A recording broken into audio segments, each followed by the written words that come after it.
Subhanalladzi asra bi 'abdihi lailan. Kula terangno saking mulai asbabun nuzul.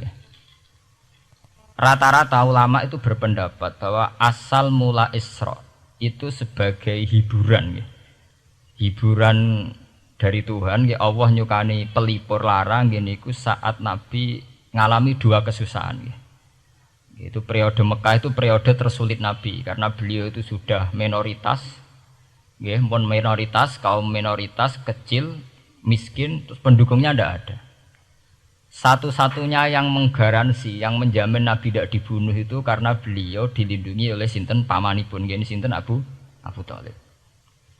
Dan termasuk lagi secara kasta sosial ekonomi beliau tinggi karena punya istri yang saudagar kaya. Ku Sayyidah Khadijah. Tapi ternyata orang yang selama ini benar-benar di belakang Nabi, baik secara materi maupun moral, sing entek-entekan berjuang, ternyata wafat. Khadijah Abu Thalib wafat. Terus dikenal tahun itu tahun Amul Husni, tahun kesusahan. Sudah gitu niki sing termasuk ilmiah. Sudah gitu secara ilmiah psikologis kejiwaan Nabi terguncang. Niki rungokno tenan niki ngaji terguncang itu karena secara mitos keyakinane tiyang Arab niku pun kadung kedikte embek keyakinan yang ditanamkan ulama-ulama Yahudi dan Nasrani. Nggih, kula baleni malih nggih. Kafir Mekah itu orang-orang bodoh, orang-orang enggak terpelajar. Mereka itu punya satu mitos, satu keyakinan yang ditanamkan oleh tokoh-tokoh intelektual Yahudi maupun Nasrani. Apa keyakinan itu? Bahwa kenabian itu yang paling mungkin kalau orang itu dari turunan Bani Israel. Orang mungkin Nabi kok ora turunane wong Yahudi utawa wong Nasrani. Sehingga ketika Nabi mendakwahkan diri sebagai Nabi, mereka bilang antakulu innama unzilal kitabu ala ta'ifataini min qablina. Nak jenenge wahyu harus tidak jauh-jauh sangka turunan-turunan Yahudi. Sebab itu banyak cerita di Quran, cerita konsultasi tiyang kafir Mekah pada tokoh-tokoh Yahudi. Setelah konsultasi ya disesatkan. Orang mungkin Nabi kok nemu ummiyin, bintu-bintu untuk apa? Wahyu. Podo-podo dadi Nabi rak kita, orang Muhammad. Ini kalau cerita sejarah. Sehingga saat Nabi ngaku Nabi, niku kayak sudah jadi mitos. Nabi itu tidak boleh jauh-jauh dari Palestina. Karena Nabi Ibrahim orang Palestina, Nabi Isa orang Palestina, Yahya Zakaria juga orang Palestina. Nabi Musa juga orang Palestina. Semuanya itu tidak jauh-jauh dari komunitas Baitul Aqsa. Ini ku masjid Baitul Maqdis atau Baitul Muqaddas. Lah itu wong kafir pinter. Saking kepengen nyudutno Nabi Muhammad itu sampai Nabi mesti ning Palestina. Ya mesti roh cerita-ceritane Nabi ning Palestina. Lah kowe apa tau roh Palestina? Setelah kok detail-detail. Nak kowe pancen roh iku pintu masjid ning Palestina Baitul Aqsa jumlahe piro? Terus madepe ning ndi wae. Jadi bahwa Nabi ngeklaim diri sebagai Nabi yang bisa membaca malakutas samawati, baca alam-alam gaib. Niku dites nek iso tenan saiki aku takok jumlahe pintu Baitul Maqdis piro. Niki peringatan kangge santri-santri bahwa semua nabi itu di luar dites fisik. Artinya zaman Nabi sholat ning masjid kayak teletong unta terus disiksa Abu Jahal itu hanya ujian-ujian fisik. Tapi di luar itu sebetulnya Nabi juga mengalami ujian-ujian intelektual. Ya kayak cerita-cerita di hadis sahih Nabi itu sering didatangi orang Yahudi ditanya, "Mat, saya punya 5 pertanyaan. Yang tahu itu hanya Nabi. Kalau kamu bisa jawab ya Nabi, kalau enggak ya tidak Nabi." Termasuk takokane, apa pertama yang dimakan ahli jannah saat masuk surga? Takokane aneh-aneh. Terus kenapa anak itu kok kadang mirip bapaknya, mirip ibunya? So, takut aneh-aneh. Dan itu berlanjut terus sampai Nabi di periode Madinah. Nah sebab itu Nabi itu secara intelektual itu diasah Tuhan lewat proses Isra. Di mana Nabi saat itu secara fasih bisa menjawab jumlah pintu Masjid Aqsa sekian. Perilaku Nabi Musa begini. Wajahnya Nabi Musa begini, wajahnya Nabi Ibrahim begini. Sampai di hati-hati sahih Nabi bisa menjelaskan detail. Nabi Musa itu rambutnya kayak ini, wajahnya kayak ini, ada mutiwal. Itu detail sekali Nabi. Sebab itu di sini diterangkan oleh Imam Suyuti, peristiwa Isra adalah peristiwa di mana Nabi berjumpa para sinten Nabi. Itu asal usulnya kenapa? Karena sudah kayak menjadi mitos, Nabi itu tidak boleh jauh-jauh dari tradisi Yahudi, tradisi Palestina. Paham ben sampean roh asal usulnya. Tapi kemudian asal usul itu sebetulnya hanya sementara, hanya permainan politik. Sampean ben roh sejarah, permainan politik, manipulasi politik. Sebetulnya Nabi itu ya tidak jauh-jauh dari beliau adalah keturunan Israel. Israel itu bukan menunjuk sebuah negara loh, sampean pun salah paham. Israel dalam bahasa Quran itu menunjuk auladi Yakub. Israel menjadi negara kan baru kemarin setelah diberi kemerdekaan Inggris, paham ya? Israel sebagai negara kan baru apa? Kemarin. Sehingga istilah Israel di Quran maupun di hadis adalah menunjuk auladi Yakub. So intinya di antara anak Nabi Yakub ono jenenge Yahuda. Yahuda di turunan-turunan itu Bani Yahuda niku diarani Bani napa? Israel. Ternyata setelah dirunut Nabi Muhammad itu tidak beda jauh dengan keluarga Israel. Karena Nabi adalah turunannya Nabi sinten Ibrahim. Nabi Ibrahim niku gada putra kalih sing gada turunan gini ku Ishak kalian Ismail. Ismail kalian Nabi Ibrahim disalap teng Mekah. Gini ku sing disebut Quran inni askantu min dzurriyyati biwatin ghairi dzi sar'in inda baitikal muharram. Terus saking Nabi Ismail nurun-nurun ngantos Sayyid Adnan. Ya, mulane nak teng berjanji disebut wa adnanu bila raibin intadzabil ulumin nasabiyah ila dzabihi Ismail nisbatuhu wa muntama. Secara teori ilmu nasab Sayyid Adnan jelas-jelas wa adnanu bila raibin intadzabil ulumin nasabiyah ila dzabihi Ismail nisbatuhu wa muntama. Tapi yang menjadi masalah, yaitu tadi saya sudah bilang, seakan-akan Nabi Muhammad itu orang yang benar-benar berbeda dari dinasti itu, dari keturunan itu. Karena orang Yahudi, orang kafir Mekah di kepentingan menggagalkan kenabian Muhammad, sehingga dilecehno Muhammad bin Abi Kabsah. Oh Muhammad yang cilik di rumah tukangan wedes. Jadi, gue nak seneng kiai kan. Inna akramakum indawi atqakum. Cek Ben Karlan, cek Karmin pokoknya takwa ya kiai. Tapi nak lagi gedeng kiai iku kan. Anake Karlan kok kakean tingkah. Lah dhisik wong Mekah ya ngoten niku. Jadi nak muni Muhammad bin Abdullah bin Abdul Muthalib cek terhormat. Mereka adalah orang-orang bangsawan di seputar Quraisy. Nabi itu kastane Quraisy. Jadi kalau Muhammad bin Abdullah bin Abdul Muthalib cek ketok terhormat. Wong kafir pinter nang istilahna ora Muhammad bin Abdullah. Muhammad bin Abi Kabsah, mereka cilik Nabi tahu dirumat, cara kene ya Karlan yang penjara desa. Mulane Nabi tahu angon wedhus, mereka tahu de bapak angkat sing tukang napa? Wedhus. Lah wong Mekah pinter, dididik wong Yahudi. Kena istilahnya aja Muhammad bin Abdullah bin Abdul Muthalib, iku cek kekerenan, terlalu napa? Keren. Jadi Muhammad bin Ibnu Abi Kabsah. Di wong nak seneng Pak Harto kan Soeharto jenderal besar. Nek sing gedeng wong kemusuk kan repot ya. Oh, terus nyebut desa asli ini asal sulit. Nak seneng bupati ya jadi bupati orang nomor 1 di Bojonegoro. Nak gedeng golekno asal usule. Sing ngoten mun sunatullah mulai riyen sampai kiamat ya. Sunatullah lihati kot kelas napa? Mengkobel. Walanta jidali sunnatil lain napa? Tabdila. Ya akan begitu. Nah sehingga peristiwa Isra itu satu peristiwa rohani ya. Selain peristiwa rohani nanti akan diwajibkan sholat, juga ada peristiwa intelektual, ada pengajaran intelektual bahwa semua nabi itu harus punya tradisi yang sama, punya karakter yang sama. Jika nabi dalam proses Isra itu dipertemukan dengan Nabi Ibrahim, Nabi Musa, nabi-nabi yang lain. Dan diskusi di situ juga ada diskusi-diskusi. Paham ya? Niki penting ya, penting kalau terangaken karena kalau tanpa tradisi yang berkelanjutan ya, sing disebut tenggene thariqah jenenge as-sanad al-mu'tabar, sanad sing mu'tabar utawi nak tenggene pondok-pondok kitab disebut sanad sing muttasil.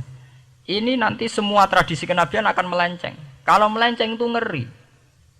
Karena setiap orang dia mesti gada subjektivitas sendiri, punya versinya sendiri. Sehingga semua nabi harus model istilah politik itu punya platform yang sama, punya karakter yang sama, punya model yang apa? Sama. Nah, sebab itu secara intelektual Nabi Muhammad itu dikenalkan oleh karakter para nabi-nabi dulu. Nggak detail. Satu Quran 30 juz. Andai kan sampai hafal Quran. Sampai ngerunut sejarahnya coba. Kita ini kan kadung dibentuk. Artinya kita ini ya alhamdulillah sudah kadung kebentuk, tahu sejarah para nabi. Tapi asal usulnya kita tahu lewat kitab yang namanya Al-Quran. Supaya apa? Nabi Muhammad itu dibimbing bahwa Quran atau ajaran beliau benar-benar musaddiqal lima baina yadeh, benar-benar selaras dengan ajaran sebelumnya. Mulai ajaran yang bersifat samawi sampai hal-hal yang basariyah, yang menyangkut tabiah apa? Basariyah. Kalau contohnya ngeten, misalnya begini. Nabi Muhammad disejarahkan Nabi Ibrahim, beliau punya problem. Problem itu berupa punya bapak atau paman yang tidak Islam. Bahkan nak neng ceritane kiai-kiai desa dari Nabi Ibrahim cilike kon adol patung. Terus didol meniki patung, ya ora manfaati ra mudarati, mbok tuku ya karepem ora napa karepem. Mbok ono sanate mbok ora, pokoke cerita itu populer. Disejarahkan begitu. Sehingga Nabi Muhammad tahu, oh ternyata yang punya problem ngadepi keluarga itu tidak saya tok. Dulu Nabi Ibrahim juga punya problem ngadepi keluarga. Aku tak lumayan terima paman, Pak Lek, Pak De, Abu Jahal sinten? Abdullah. Nabi Ibrahim malah bapak ya. Dah gitu. Setelah itu juga diceritakan tentang Nabi Nuh, Nabi Lut, seorang nabi besar yang punya nasib sial, yaitu istrinya pengkhianat. Mereka jadi kiai di bojo judes itu tidak masalah. Mulai terima kiai di bojo judes biasa. Ya itu tadi Nabi Nuh, Nabi Lut itu lebih ngeri ketimbang itu di bojo apa? Bukan kebenaran. Kita kan paling dicoba bojo judes, kan ringan banget. Paling banter mecano piring gelas itu murah banget. Begitu terus. Nabi Musa juga gitu. Diceritakan Nabi Musa, beliau adalah seorang sosok Bani Israel yang temperamental. Ya basaria sekali. Saking temperamentalnya ketika tukaran ya jotos. Mana nak kiai temperamental kadang jotosan. Ya ono sanate ya Nabi Musa ku nak tukaran ra cocok napa? Jotos. Fawakazahu Musa faqada alai. Artinya ya basaria sekali. Cerita ABG ini publik wonten saat beliau melarikan diri, lala ketemu cewek loro. Ya ora wentise barang Nabi Musa, waduh mari maksiat ae terus kon.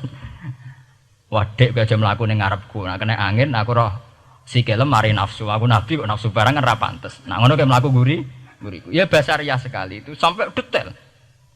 Terus ketika itu terus disuaka politik oleh Nabi Syuaib. Sehingga menjadi tradisi bahwa semua nabi akan mengalami problem dengan kaumnya. Kemudian disuaka politik oleh komunitas yang berbeda, yaitu komunitas Syuaib itu di luar pemerintahan Fir'aun. Sama seperti yang dialami Nabi Muhammad, komunitas Mekah itu menyiksa Nabi, bahkan mengimbargo sinten Nabi. Semua aliran dana, aliran ekonomi, akses dana, akses makanan itu ditutup di Mekah. Sehingga Nabi sampai dahar dedaunan, fisik bil jibali napa Mekah. Tapi beliau diselamatkan oleh sahabat Ansor yang terpisah dari komunitas Ahlu Mekah. Itu mirip ceritanya Nabi Musa yang diselamatkan Nabi Syuaib yang terpisah total dari komunitas Fir'aun. Ini penting kalau ulang temriki sehingga karakter-karakter kenabian itu tidak rubah. Karakternya sama. Sehingga setelah kita mengenali karakter para nabi, kita mudah sekali mengenali nabi palsu. Paham ya? Mulane kalau nabi palsu paling seneng musodek, ketara palsune. Lah sing repot sing ora ketara, mergo jenenge Ahmad. Ahmad Muhammad tak mirip. Mulane nek kowe ndek jeneng supaya ora ngaku nabi jenengno Kartolo. Mergo nek Ahmad bin Gulam rak jenenge Ahmad. Ana terkenal nabi nek ora jenenge Muhammad utawa napa? Ahmad. Mulane Ahmad bin Gulam pas ngaku nabi pengaruhe gede mergo mirip. Mulane kula wingi takoki mahasiswa Jogja, Gus. Cara jenengan jeneng Jawa mbek Arab apa iki? Nak trene akeh nabi palsu apik Jawa lah Kartolo. Karena secara kriteria kenabian ndak akan masuk. Nek anak jenenge Kartolo atau Karmin itu ndak akan masuk kriteria wong sing bakal dadi nabi. Lah nek jenenge Ahmad tak mirip-mirip nabi. Oh, Ahmad Hulam bin Mirza wani ngaku nabi mergo jenenge Ahmad. Musaddiq ya mergo musaddiqal lima bena ya den. Lah anak Kartolo, Karmin, Karlan agak ono. Mulane saiki sing jenenge Jawa kudu syukur. Akan terbebas dari mengaku napa? Nabi. Lho syukur kan gak akan salah. Di barokah sampean jeneng Jawa, orang-orang ngaku napa? Nabi. Selamat. Kudu syukur. Paham ya? Tidak apa-apa, itu harus dinikmati. Ya itu tadi ya, karena Nabi itu punya karakter yang sama, punya tradisi yang sama, yang mirip-mirip. Itu kenapa Quran berkali-kali menceritakan sisi-sisi kenabian Nabi di luar Nabi Muhammad. Karena biar karakter Nabi Muhammad terbentuk, ya, terbentuk dengan karakter Nabi sebelumnya. Tidak melenceng. Kemudian itu ditiru oleh ulama kita. Kita punya guru punya guru lagi, punya tradisi yang sama. Nak mulang kudu istiqomah, santri loro lah kudu diulang. Nak sedadi kiai aja mripat ijo nak roh dhuwit. Wis pokoke dilatih. Nah, tapi dari kiai saiki orang mripat ijo, mripat abang. Mergo dhuwit saiki abang. Dhisik dhuwit paling gedhe rak 50.000 iku rak ijo. Lah saiki 100.000 abang. Dadi saiki nak nasihati nak roh dhuwit aja mripate abang. Mergo ijo wis gak akeh saiki. Paham napa? Kena akal-akalan ngoten jan repot. Tugale kula di santri dablek, nek di bojo aja moro tangan. Kula mboten moro tangan, kula saduk, moro sikil. Kena anekdot ngono rusak. Adu-adu ning bojone. Bojone loro, bareng bojone nguwap. Kowe jare rabi Pak ning jaba, bojom jare loro fitnah, Dik. Sing bener telu. Ayo kan repot. Ketemu cangkem elek rusak kabeh. Fitnah udik nak loro. Sing bener apa? Telu. Lah sakniki mun politik ngoten nggale saya sebagai pejabat tidak pernah mengkorupsi 1 sen pun uang rakyat. Wong edan tapi korupsi ya sak sen. Wong ra waras tapi korupsi napa? Sak sen. Ngono miliaran tok korupsi napa? Sak sen. Ya mesti ae. Geneman. Ayo, jadi zaman akhir itu kayak zaman dhisik, kayak Abu Nawas kabeh. Jadi apa-apa niku mun mboten karu-karuan. Mun ya. Wah itu permainan kata begitu niki kula penting kula terangaken nggih. Saya sebagai ahlul Quran, orang yang banyak baca Quran nggih. Itu kita akan tahu betul betapa parahnya nggih atau akibat negatifnya dari permainan kata itu. Dan itu dilegalkan Quran, disahkan Quran dalam beberapa ayat. Yaqulun apa yuriduna ayutfi'u nurallahi bi afwahihim. Orang-orang Yahudi, Nasrani, kafir Mekah itu ingin sekali membunuh Islam lewat permainan kata bi afwahihim.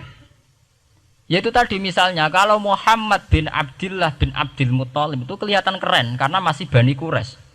Tapi kalau diistilahkan Muhammad bin Abi Kabsah, wah Muhammad sing anake Karlan iku iku ora ummiyin. Baleke dadi wong alim terus diistilahno bapakmu sing cilike iku angon wedhus. Ya terus repot terus ajur kah? Kabeh. Itu bi afwahihim. Efektivitas bi afwahihim itu sampai tenggene Tarikh Suyuti wonten keterangan wa min dzalika irtadda jam'un minas sahabah. Dari permainan kata yang ditanamkan orang Yahudi itu sampai banyak sahabat yang murtad. Istilahnya itu jam'un minas sahabah. Meskipun setelah murtad itu ya divonis tidak sahabat. Misalnya menyangkut nasa mansuh. Orang Yahudi pinter, du'afaul muslimin, orang-orang muslim yang imannya masih lemah. Delok le nabimu, wong kok pelin-pelane ngono. Dhisik Ka'bah madhep Baitul Maqdis. Iku wis bener iku, mergo kiblate Nabi Musa. Nabi-nabi dhisik kiblate Baitul Maqdis. Nah saiki gara-gara dekne kangen keluargane banyak dekne cak Mekah, saiki kangen Mekah. Terus kon manggon omahe buyut-buyute. Dadi saiki kiblat diadepno omahe buyute. Kangen-kangene dhewe tunggu urusan kiblat jare. Jadi pas Nabi itu masih di Medina. 16 bulan Nabi salate madhep Baitul Maqdis. Suatu saat tok wahyu falan walliyana kiblatan tarduha. Fawalli wajhaka satral Masjidil Haram. Sakniki kan madhep teng Mekah. Sajane iki normal saja. Artinya normal ya normal. Tapi orang Yahudi memanipulasi bahwa itu fakta bahwa Muhammad itu memimpin agama dengan cara tradisinya sendiri. Mergo dekne kangen keluargane ra iso muleh. Terus salat madhep daerahe dhewe. Nggo pelipur lar. Jare sahabat sing duwe hafal muslimin diangen-angen ya iya. Nah niki kula peringatan tentang santri-santri ya. Sebab itu kalau sampean jadi kiai itu santri harus punya wawasan intelektual yang luas. Semenjak itu Quran mewahyukan secara nalar sejarah. Ya niku sing disebut ayat inna awwala baiti wudi'a lin-nasi lalladzi bi Bakkata mubaraka wa hudal lil alamin fihi ayatum bayyinatum maqamun apa Ibrahim. Akhirnya Nabi Muhammad nantang ning tokoh-tokoh Yahudi. Apa salahnya saya punya dua kiblat? Baitul Maqdis adalah kiblatul anbiya karena dulu Nabi Musa di situ, Nabi Isa di situ. Sekarang saya menghadap ke kiblat yang lain karena itu kiblatul Ibrahim dan dia lebih senior. Lebih apa? Senior. Sebelum ada Baitul Maqdis itu sudah ada Mekah. Mekah lebih senior, lebih tua. Terus disebut fihi ayatum bayyinatum maqamun apa? Ibrahim. Nabi Musa, Isa adalah periode setelah Ibrahim. Sebab itu akhirnya semenjak perdebatan itu orang Islam bangga. Makanya sampean kalau ngaji hadis-hadis sahabat itu bangga. Ana mimman shalla ilal qiblaten, nggih. Ana mimman shalla ilal qiblaten. Aku termasuk sahabat yang menangi dua kiblat. Mergo zaman madhep Baitul Maqdis ya kiblatul anbiya, madhep Mekah nggih kiblatul anbiya. Artinya apa? Perdebatan ini dimenangkan oleh Nabi Muhammad bukan karena mitos atau kultus atau taklid buta, tapi memang secara sejarah kiblat tertua adalah Mekah. Ini disebut inna awala baiti wudi'a lin-nasi lalladzi apa? Bi Bakkata mubaraka wa hudalil alamin fihi ayatum bayyinatum maqamun apa? Ibrahim. Artinya Quran tidak pakai teori mitos. Pokoknya Nabi ini saiki aku ya terserah aku, itu tidak begitu. Paham ya? Tapi diterangkan secara kesejarahan bahwa asal usul Mekah jadi kiblat itu rasional sekali. Bukan karena Nabi orang Mekah mboten, memang dulu-dulunya Nabi Ibrahim berkiblat di situ.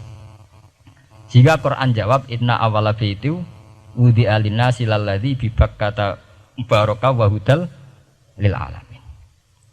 Terus kula bolak-balik masalah Isra ya. Niku masalah-masalah yang selain pelipur rar itu ada petualangan intelektual, petualangan ilmiah, di mana Nabi Muhammad diperkenalkan oleh Allah, ya, diperkenalkan watak para nabi, pilihan hidup para nabi, bahkan tradisi-tradisi para nabi. Sehingga mangke teng hadis sahih wonten keterangan saat Nabi nyancang atau menambatkan khimar atau buruk itu ya di batu yang dulu dipakai para nabi untuk nyancang nopo khimar. Jadi tradisi itu dimulai dari barang-barang sepele. Carane nyancang buruk we nabi mirip sama dengan nabi-nabi yang apa? Dulu. Terus memulainya Mi'raj juga sama dengan nabi-nabi dulu. Bon niku sing secara ilmiah tarikhiyah. Sakniki sing menyangkut akidah firqah fil Islam. Nah niki kula terangno. Menurut ahli sunnah, orang yang mengingkari Isra itu kafir. Ya kafir, karena dzukira fil Quran. Isra itu dzukira fil Quran. Makanya tadi saya jarang sekali pakai bahasa Mi'raj. Ya, tapi nak teng Indonesia kadung menang merjep peristiwa Isra dan apa? Mi'raj. Pokoknya bahasa kadung salah, kadung menangan ya menangan. Kadung istilah Isra dan apa? Mi'raj. Sebetulnya yang disepakati ulama itu hanya Isra. Artinya yang memungkiri Isra itu kafir karena dzikra fil Quran. Lah kemudian Mi'raj menurut keyakinan Ahlussunnah itu terjadi. Setelah terjadi itu masalahnya biruhi wa jasadihi jami'an ma'an atau biruhi faqat. Nah, kemudian menjadi firqah-firqah yang macam-macam. Ada yang meyakini biruhi wa jasadi, ada yang meyakini biruhi napa? Faqat. Sampeyan kalau ngaji Al-Kawakibul Lama'ah karangannya Mbah Fadl atau kitab-kitab panduan ahli sunnah yang disahkan oleh NU. NU dulu pas musyawarah besar di Jemang yang dipakai panduan itu dulu yang disahkan itu Al-Kawakibul Lama'ah yang dikarang Mbah Fadl. Itu memang kita termasuk ngikuti yang biruhi wajah seti. Tapi sebetulnya dalam kelompok yang biruhi fakot itu ada orang keren di dalam dunia ilmiah. Ini termasuk Aisyah meyakini biruhi fakot. Ya, tapi itu sudah masalah-masalah kemudian berkembang menjadi di luar masalah firqah, terus menjadi masalah said, masalah pengetahuan. Kalau masalah pengetahuan tentu kita ini terus masalah kan, artinya masalah itu kalau iman diukur dengan akal ya kadang tidak sambung. Wah itu mokal, orang dengan kecepatan sekian pasti hancur. Dan agama ukur akal terus ya repot. Wong dipendem sudah dibalung ya dibalung, dibakas tangi bareng. Jadi sing disoal ora mek rotok kabeh napa? Disoal. Manjen masalah manusia itu masalah-masalah sing ya begitu. Oke. Mpun niku mboten penting. Nah, itu terus kemudian menjadi firqah. Terus kemudian ada hadis-hadis yang menerangkan proses Nabi dialek dengan para nabi. Kayak ketemu Nabi Musa, Nabi Ibrahim, terus Nabi Idris, Nabi Isa, Nabi Musa. Itu terus diterangkan di hadis-hadis sahih. Ini kalau balik tentang keterangan wau, sebetulnya pertemuan-pertemuan ini itu dimaksudkan Nabi biar punya tradisi yang sama dengan nabi-nabi sebelumnya. Karena ini penting ya. Sama nek sira rasane dadi kiai. Niku kroso banget. Misalnya kita ya. Kita akan dididik ala pesantren misalnya. Kita punya kiai-kiai yang punya tradisi. Misalnya nak rawong nakal, wong minum astagfirullahaladzim, wong kok ngono kan gitu. Ya hanya begitu. Sehingga wis kaya identik angger kiai NU atau amalia NU iku rawani naboki wong sing nyabu. Ya rawani nyaduki wong sing lagi minum. Kemudian itu dianggap satu kekurangan atau apa, walhasil kemudian lahir kayak FPI, orang yang tidak menerima metode itu. Tapi sudah kayak ada janjian tuh begitu. Kiai paling anti kemungkaran lah itu. Misal kiai paling kerengau sapa mbok terkenal kerengau. Mereka tidak punya catatan repot bahwa mereka pernah jotosi wong minum. Masih sing sering jotosi santri lah itu tetep ora tahu ono terkenal jotosi napa? Wong sing mabuk, wong sing minum. Itu sudah kayak tradisi. Dulu zaman Basim Asari Jombang terkenal ijo be abang, sing abang ya abangan tenan. Sing ijo. Tapi tidak ada catatan sejarah kiai jotosan be pemabuk. Ya memang kayak kita sudah punya tradisi nek arah kemungkaran itu menang kalah itu lewat proses bil hikmati wal mau'izatil hasanah. Kita ini kayak punya tradisi nak roh kemungkaran milih model Nabi wa mahdi qaumi fa innahum la ya'lam. Itu ya kayak ada janjian begitu. Meskipun kita sebagai orang alim ya tahu nahi mungkar itu wajib.